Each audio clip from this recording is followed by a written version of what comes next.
Bapak Ibu, di video sebelumnya kita sudah menjelaskan bagaimana cara menjadi pembeli, lalu kita juga sudah menjelaskan bagaimana cara menjadi penjual.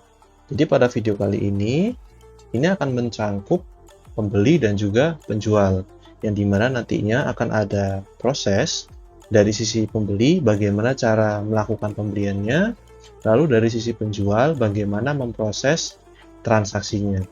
Jadi langsung saja di sini sudah saya siapkan dua tab. Di tab yang pertama yaitu sebagai pembeli, lalu di tab kedua di sini sebagai penjual. Di sini kita sudah menyiapkan akun yaitu tes pembeli. Kita langsung beli saja produk yang sebelumnya sudah kita inputkan, yaitu handphone Samsung Galaxy Note 10. Di sini kita bisa pilih, lalu kita masukkan ke keranjang. Kita pilih di keranjang.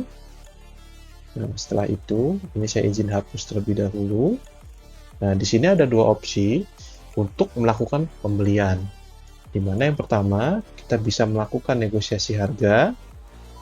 Misalnya dari harga 11.400.000 itu menjadi 11.400.000. Nah, di sini kita bisa kirim negosiasi. Lalu bagaimana kita memproses negosiasinya? Yaitu kita perlu persetujuan dari penyedia. Penyedia di sini masuk di bagian toko saya, lalu masuk di bagian negosiasi.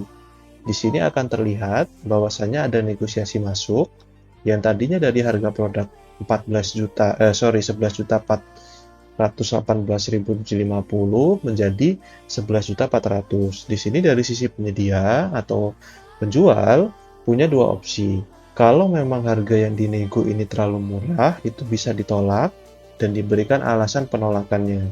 Misalnya harga tersebut terlalu murah, tambahkan lagi misalnya 100.000 atau dan lain sebagainya. Apabila sudah cocok, kita bisa langsung mengklik konfirmasi.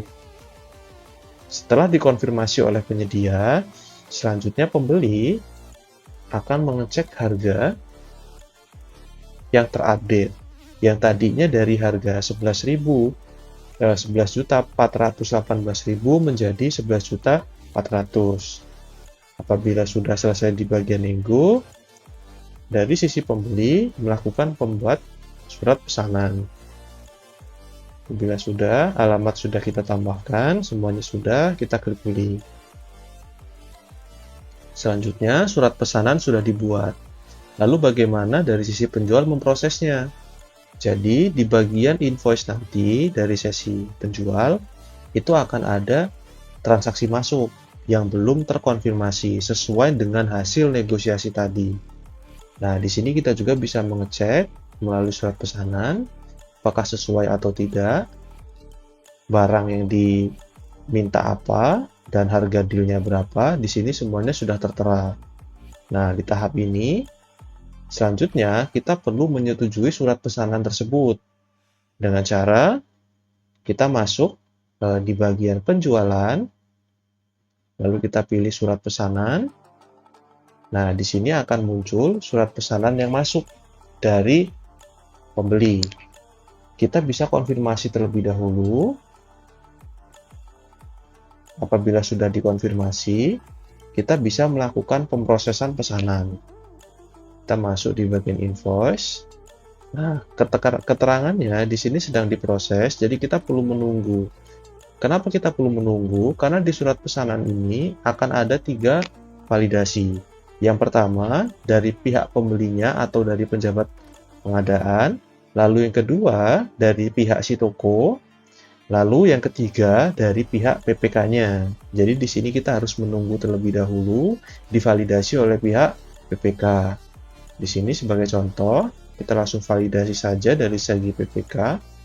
Di awal tadi, waktu kita melakukan registrasi sebagai pembeli, kita sudah menambahkan ID PPK. Nah, itu kita loginkan sebagai pejabat pembuat komitmen. Tentunya ini nanti akan diberikan oleh si PPK-nya langsung. Jadi, pihak PP sekarang sudah selesai karena sudah masuk di surat pesanan. Selanjutnya untuk memproses transaksi ini akan dilakukan oleh PPK-nya langsung sesuai dengan username dan password yang tadi dibuat oleh pihak PP. Di sini kita akan loginkan. Dari pihak pejabat pembuat komitmen, di sini kita juga bisa melihat di bagian daftar transaksi, ternyata ada transaksi masuk, sesuai atau tidak dengan surat pesanan itu bisa kita cek dengan cara masuk di surat pesanan. Kita pilih di bagian permintaan, kita rubah menjadi disetujui, lalu kita lihat surat pesanannya. Apabila sesuai dengan yang dipesan, di sini kita bisa approve dengan cara klik tanda centang. Validasi sudah berhasil dilakukan oleh sesi pembeli. Sekarang selanjutnya dari sesi penjualnya kita bisa memproses pesanan tadi. Kita refresh. Nah, di sini sudah muncul kirim barang karena dari invoice tadi atau surat pesanannya itu sudah diteken dari pejabat pembuat komitmen. Seperti itu. Jadi kita bisa langsung proses pesanan ini. Apabila pesanan sudah disiapkan dan sudah siap dikirim, kita konfirmasi dengan mengklik kirim barang. Untuk kurir, kita bisa pilih kurir toko, lalu kita klik simpan.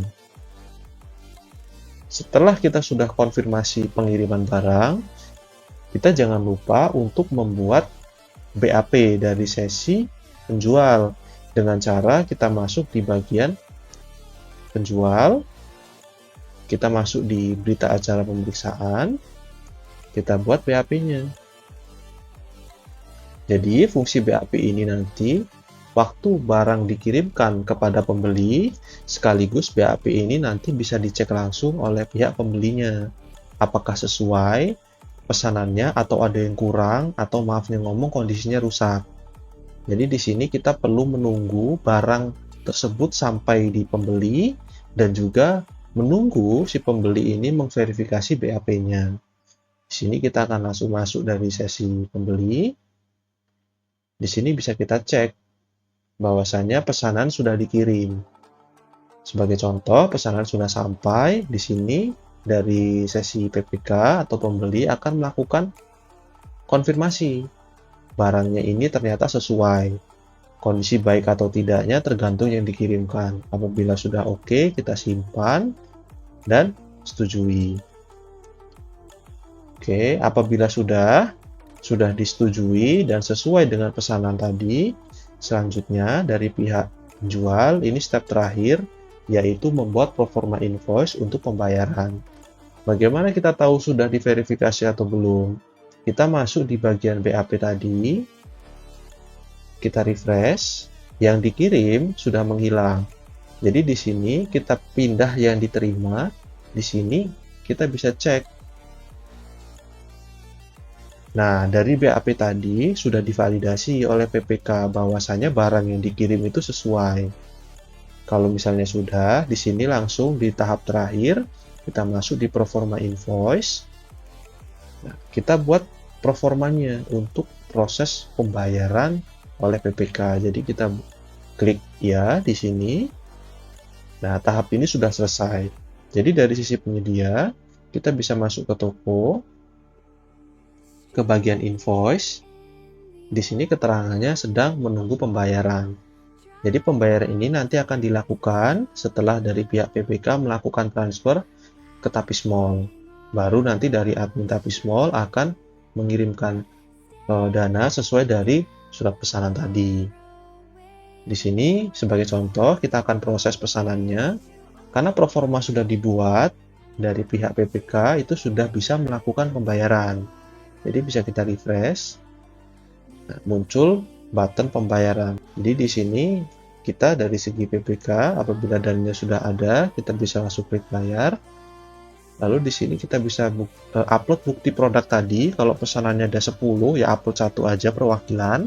Lalu yang kedua, upload bukti transaksinya.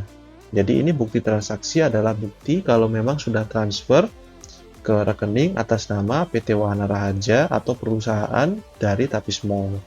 Sebagai contoh di sini untuk contoh saja kita pakai gambar dummy atau gambar contoh. Lalu apabila sudah dicocokkan dan sesuai, kita konfirmasi pembayaran. Di tahap PPK ini sudah selesai, pembayaran sudah dilakukan, jadi bisa dibilang transaksinya ini sudah selesai dari sesi pembeli. Nah, selanjutnya apa? Selanjutnya yaitu pihak dari Tapis Mall akan melakukan pengecekan apakah pembayaran tersebut sudah masuk atau belum dan nominalnya sesuai atau tidak. Jadi di tahap ini penyedia itu belum menerima dana yang ditransferkan karena itu perlu kami verifikasi terlebih dahulu. Jadi sebagai contoh akan kami proses terlebih dahulu, nanti outputnya seperti apa. Mohon ditunggu sebentar.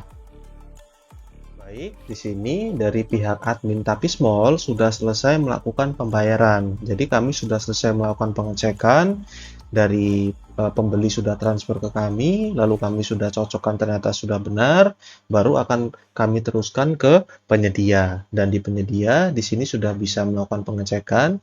Apabila belum dibayar, keterangannya ini sudah dibayar.